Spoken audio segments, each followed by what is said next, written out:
Halo teman-teman semua, Assalamualaikum warahmatullahi wabarakatuh. Kali ini saya akan mencoba menjelaskan tentang fungsi laporan keuangan. Kenapa kita harus membuat laporan keuangan jika memiliki perusahaan secara profesional. Nah, saya ingin menjelaskan kepada teman-teman seperti berikut ya.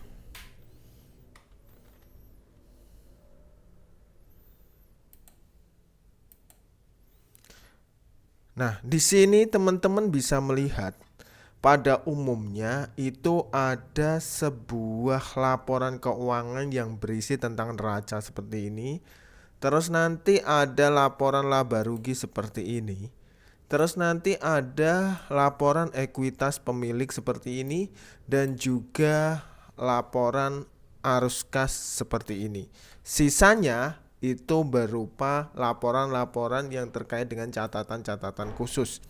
Sebenarnya inti dari laporan akuntansi secara dasar itu ada dua ini teman-teman. Dua ini di mana isinya adalah neraca dan laba rugi. Udah, intinya di situ. Kenapa neraca dan laba rugi? Karena untuk perusahaan sebenarnya aktivitas-aktivitasnya ketika ingin mengetahui arus kas itu kan sumbernya dari sini.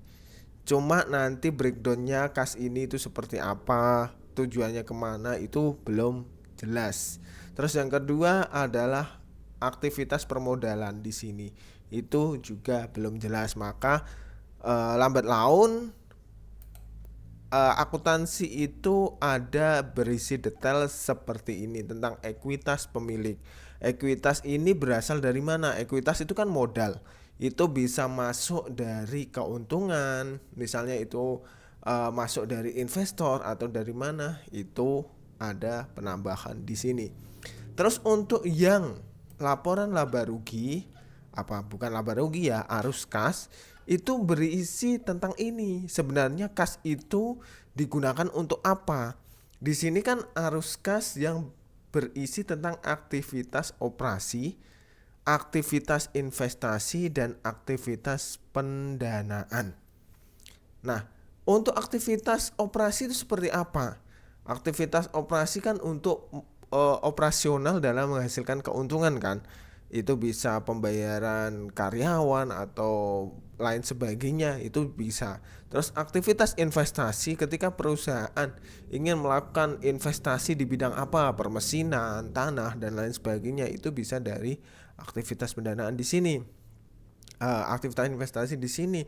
Terus yang berikutnya adalah aktivitas pendanaan. Pendanaan itu sumbernya dari mana sebenarnya? Dari pemilik kah, dari investor kah, atau dari mana? Atau si pemilik menarik investasinya itu bisa dilihat di sini. Jadi sudah jelas. Nah, saya sebenarnya ingin menjelaskan bukan di pokok inti di sininya, tapi saya ingin menjelaskan di sini teman-teman. Ketika kita melakukan investasi, nah kita akan masuk ke bursa saham. Lambat laun jenengan akan masuk ke dalam bursa saham. Bursa saham itu apa? Bursa yang di situ perusahaan-perusahaan mencari pendanaan dari pihak umum atau dari pihak swasta. Sebenarnya tujuannya banyak ketika perusahaan itu masuk ke dalam bursa efek. Itu bisa untuk meningkatkan kredibilitas, bisa untuk pencarian modal, atau bisa untuk menjaga nilai dari perusahaan tersebut.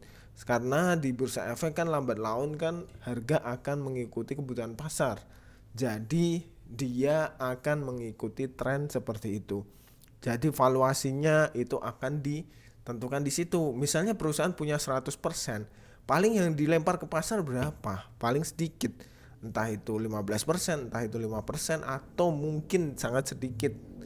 Nah, sisanya yang mungkin lebih dari 50% pasti kan dipegang oleh perusahaan itu sendiri. Ketika valuasi di pasar saham itu naik, secara otomatis saham yang dimiliki di perusahaan itu kan secara otomatis naik. Jadi valuasi dari pasar itu menentukan hal tersebut.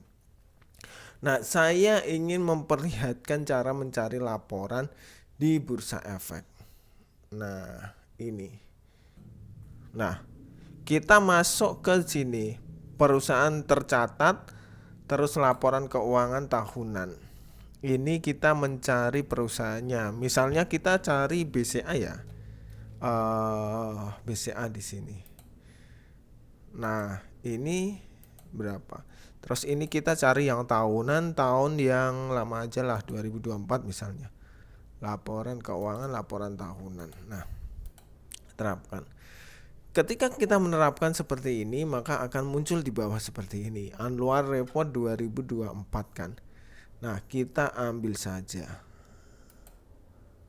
Nah, ketika kita ambil, kita buka. Nah, ini adalah laporan keuangan, tapi seharusnya bukan seperti ini laporannya dia. Nah, ini daftar isinya itu ada ikhtisar data keuangan, ikhtisar saham, laporan manajemen, terus profil perusahaan, terus ini ada analisis pembahasan manajemen, terus laporan keuangannya ada di terakhir ini. Nah, kalau kalian melihat laporan keuangan, ya penyajiannya seperti ini teman-teman. Penyajiannya seperti ini. Dia, perusahaan akan tetap menunjukkan eksistensi dia, menunjukkan informasi yang sangat berpengaruh terhadap kredibilitas dia. Seperti ini, di sini ada pencapaian kinerja ditunjukkan dengan beberapa penilaian. Penilaian-penilaian seperti ini, pertumbuhan dilihatkan seperti ini, year on year. YOY itu year on year, perbandingan antar tahun. Misalnya di September 2024 dan di September 2023 itu perbandingan seperti apa, kan seperti itu. Itu antar tahun seperti itu. Terus itu loan at risk large, non performance loan. Nah, kalau kalian ingin mengetahui saham yang terkait dengan perbankan misalnya, silahkan teman-teman cari hal-hal yang hubungannya dengan perbankan, terutama istilah-istilah yang ada di dalamnya. Nah, ini ada informasi. Kita langsung lihat ke bagian laporan keuangannya. Ini sangat jauh ya. Sangat jauh ke bawah. Nah, ini adalah laporan keuangan teman-teman.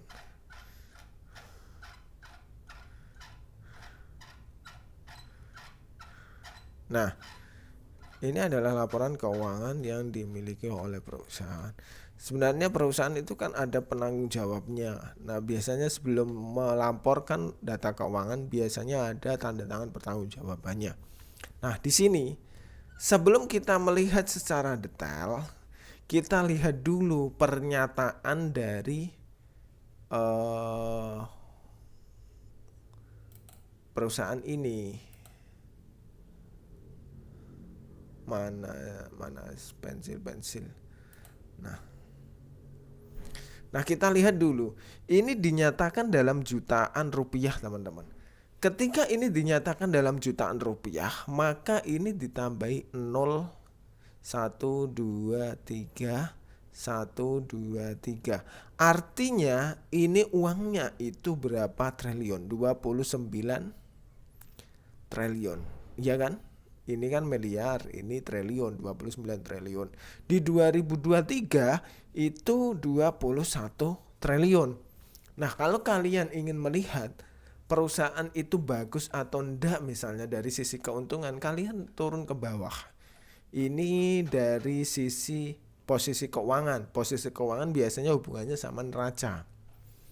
Nah, ini ada konsolidasian. Terus ini income statement atau laba rugi dan penghasilan komprehensif. Kita lihat dulu.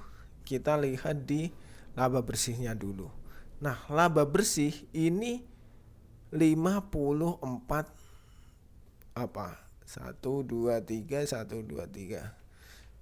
54 triliun. Apakah benar? Nah, ini dalam jutaan rupiah benar. Berarti 54 triliun naik dibandingkan tahun sebelumnya 2023 naik.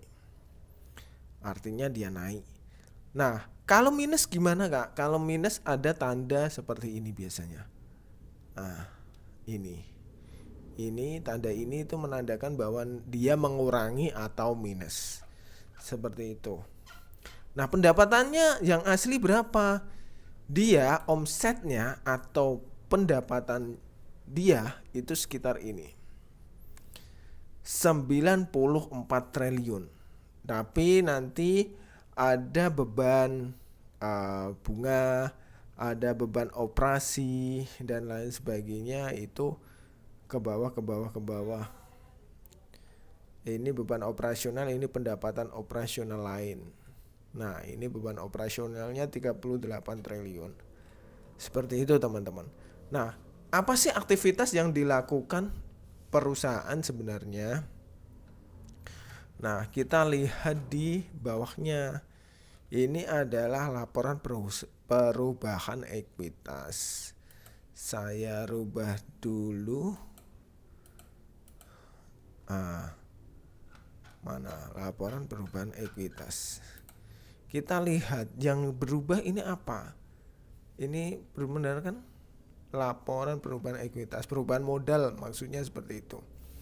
Nah, di sini ada saldo laba. Ini saldo per Desember 2023. Berarti kita nyari kan di 2024 ini. Nah, ini ada perubahan. Ini di awal itu nilainya ini teman-teman. Yang tebel ini di atas ini, tebel ini. Itu nilainya itu. Terus ternyata ada evaluasi aset tetap. Nah, ini kan nilainya tetap dalam jutaan rupiah. Berarti 202 123 123.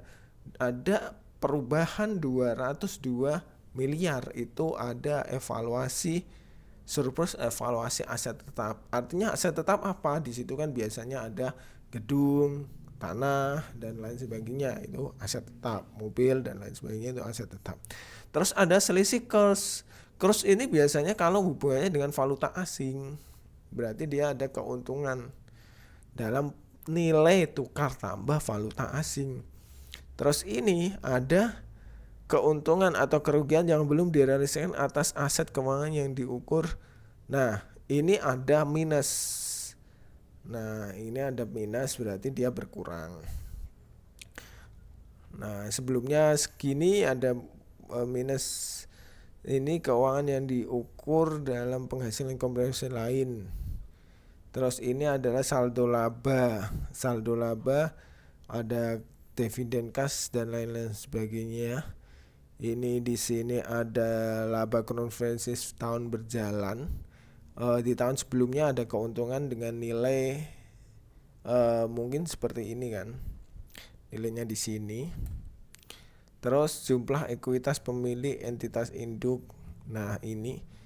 Nah, endingnya nanti di sini ini kan ada namanya saldo per 31 Desember 2024. Di sini ada perubahan modalnya sampai 262. Di sini 242. Sebenarnya ini adalah nilai dari apa? Nah, kita masuk ke neraca. Perubahan ekuitasnya ada di neraca. Nah, ini ekuitas di sini. Ini di tahun 2023, ini di tahun 2024. Nah, ini. Jadi jumlahnya ke arah situ. Terus selain itu ada yang namanya arus kas. Arus kasnya di mana? Nah, ini. Ini adalah arus kas perusahaan, di mana di sini ada aktivitas operasi. Terus di sini ada aktivitas investasi. Terus di sini ada aktivitas pendanaan. Nah, di mana ini kan lebih ribet dari yang saya terangkan sebelumnya. Ini secara sederhana seperti ini, tapi ketika kita memang menginjak ke laporan keuangan secara utuh, itu lebih ribet seperti ini. Nah, penerimaan pendapatan ini ada kenaikan penurunan yang mempengaruhi kas, terus ada aset dan lain sebagainya. Intinya di sini adalah aktivitas operasi. Terus aktivitas investasi di sini ada perolehan aset tetap, aset hak guna dan lain sebagainya. Terus di sini ada aktivitas pendanaan dan lain sebagainya di sini. Nah, seperti ini teman-teman. Seperti itu. Nah, terus nanti setelah itu ada catatan. Nah, catatan atas laporan keuangan. Isinya ini informasi umum biasanya. Informasi umum, terus nanti ada ini cabang. Ini menjelaskan cabang di luar negeri dan di dalam negeri. Terus rekapitulasi dan lain sebagainya. Ini ada saham bank. Terus ini ada saham bank, obligasi subbank, ada dan lain sebagainya. Ini biasanya nanti setiap perusahaan memiliki informasi masing-masing yang akan dicatatkan di dalam laporan audit mereka. Seperti itu teman-teman. Demikian, semoga sedikit informasi ini bermanfaat. Nanti kita lebih membuka lagi dan belak-belakan tentang informasi-informasi yang terkait dengan laporan keuangan. Tetap ikuti channel ini dan jangan lupa untuk di komen atau di subscribe. Nanti kalau mungkin ada informasi yang saya bisa sharing, akan saya sharing kepada teman-teman semuanya. Bye bye.